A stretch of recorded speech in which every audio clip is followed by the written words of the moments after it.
नवरात्राचा दिवस 9वा, देवी सिद्धिदात्रीचा. अर्थातच ही देवी सिद्धी देणारी आहे.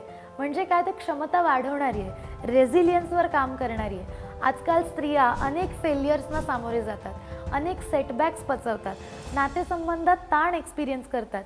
मग बघूयात ही देवी आपल्याला काय शिकवते.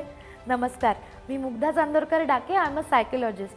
मन धागा धागाच्या नवरात्र स्पेशल सिरीजमध्ये तुमच्या सगळ्यांचं स्वागत.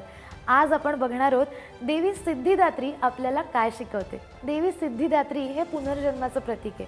ती आपल्याला असं शिकवते की जर आपल्याला अपयश आलं तरीही आपले एफर्ट्स कधीच वाया जात नाही. मग आपल्याला असं विचार येत असतील तर आपण काय करायचं. नंबर 1, पास्ट स्ट्रेंथ्सचा विचार करा.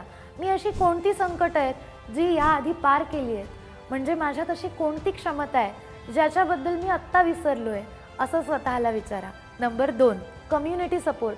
जवळच्यांची मदत घ्या, प्रॉब्लेम्स शेअर करा आणि मोकळं व्हा. तुम्हाला जर हा ऑप्शन अवेलेबल नसेल तर माझ्याकडे या.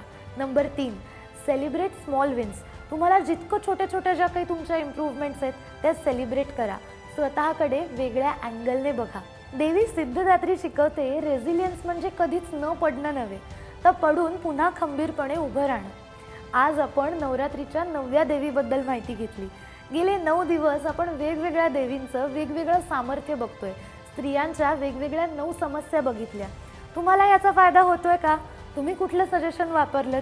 कमेंट्समध्ये नक्की लिहा.